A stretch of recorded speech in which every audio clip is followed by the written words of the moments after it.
dernier exercice sur les positions relatives de droite et plan. Pourquoi se contenter de droite et plan alors qu'on peut prendre une sphère? Donc c'est ce que se propose de résoudre l'exercice 5. Première question, vous donnant un point et un vecteur, on va vous demander une représentation paramétrique de la droite D passant par A et de vecteur directeur U. Facile. Deuxième question, plus surprenante, déterminer l'équation réduite de la sphère S de centre oméga donnée par ses coordonnées et de rayon racine de 10. Qu'est-ce que ça va être? C'est exactement la même chose que pour les droites et pour les plans, c'est juste pour vérifier que vous avez compris ce que voulait dire un point appartient à un ensemble. Un point appartient à un ensemble si et seulement si ses coordonnées vont vérifier une certaine équation de cet ensemble. À vous de la trouver. Une fois qu'on aura les deux représentations de la droite et de la sphère, on pourra s'intéresser aux points d'intersection s'ils existent. Et si jamais, les trouver. Réfléchissez, exercice nouveau. Et on se retrouve après. Pause. La correction. Tout d'abord, l'équation de la droite. Immédiat. Elle passe par le point coordonné 1, moins 2, 3, que l'on met, ce sont les premiers termes des équations. Ensuite, les coordonnées du vecteur directeur multipliées par le paramètre. Et on trouve x égale 1 plus 3t, y égale moins 2 plus 2t, et z qui est égal à 3 moins t. Passons à la sphère. Qu'est-ce que c'est qu'une sphère? Même définition qu'un cercle dans le plan. C'est un ensemble de points qui se trouvent à une distance fixe, ici égale à racine de 10, d'un centre, ici oméga.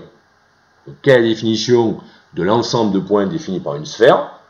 C'est l'ensemble des points qui vérifie oméga m en distance est égal à racine de 10. Et qu'on traduit m appartient à s si et seulement si oméga m égale à racine de 10. Ça, c'est la définition géométrique. Essayons de faire apparaître les coordonnées, c'est-à-dire d'avoir une expression analytique de cette sphère. On remplace, on sait, on peut mettre au carré pour enlever la racine, que oméga m soit égal à racine de 10 ou oméga m carré soit égal à 10, c'est exactement la même chose, puisque oméga m est une distance, c'est un nombre positif. Maintenant, on peut exprimer la longueur oméga m carré en fonction des coordonnées de oméga et de m. Formule de seconde, toujours la même chose. On remplace, on obtient une expression. On remplace par les valeurs que l'on a, puisqu'on connaissait les coordonnées d'oméga.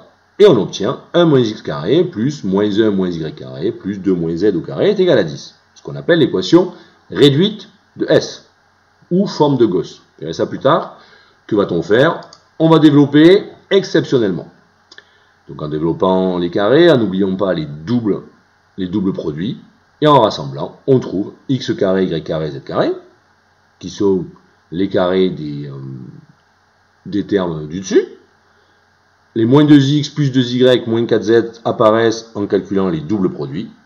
Il nous reste la somme des constantes qui va faire moins 4, qui va faire que l'on va simplifier avec le second membre, que l'on fera passer dans le membre de gauche. Et la somme des constantes, moins 10, ça va donner moins 4. On obtient ainsi ce qu'on appelle l'équation développée de S. Qu'est-ce que ça veut dire? Que le point M de coordonnées x, y, z appartiendra à la sphère, si et seulement si ces coordonnées sont une solution de cette équation-là. Je suis d'accord avec vous, cette équation-là est difficile, mais on ne vous demande pas de la résoudre. C'est juste une caractérisation de la sphère. Passons à la question d'après. Qu'est-ce que ça veut dire que le point M soit un point d'intersection de la droite et de la sphère? Un point appartient à D si ses coordonnées vérifient la représentation de D. Un point M appartient à S si et seulement si ses coordonnées sont solution de l'équation de S. Qu'est-ce que ça veut dire qu'un point est sur les deux? Ça veut dire que ces coordonnées sont solution d'un système qui est formé des deux représentations. Donc on met dans les trois premières équations les représentations de D et x, y, z doivent aussi vérifier l'équation de S. Et on va résoudre ce système. Toujours pareil, même si ce système a l'air compliqué, il suffit simplement de se ramener à quelque chose que l'on sait faire. Que sait-on faire? Résoudre des équations à une seule inconnue. On voit que on va pouvoir remplacer dans la dernière équation x, y et z par leur expression en fonction de t. C'est pour ça que vous lisez 1 plus 3t carré, plus moins 2 plus 2t carré, plus 3 moins t au carré, etc., etc. Où on a remplacé x, y, z par leur expression en fonction de t du dessus. Que fait-on? On développe, on simplifie, on arrange. Et on obtient, dans la dernière équation, à vous de le faire, hein, 7t carré moins 3t moins 4 est égal à 0. Équation toujours au carré, mais à une seule inconnue, un trinôme du second degré, on sait parfaitement résoudre cette équation-là.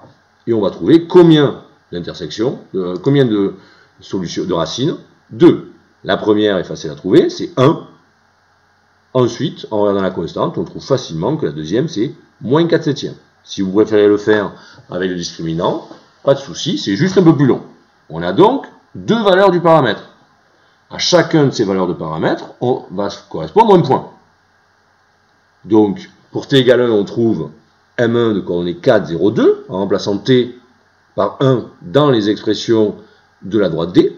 1 plus 3 fois 1 donne 4, moins 2 plus 2 fois 1 donne 0, et 3 moins 1 donne 2. On fait la même chose avec le deuxième paramètre, et on trouve un deuxième point, m2.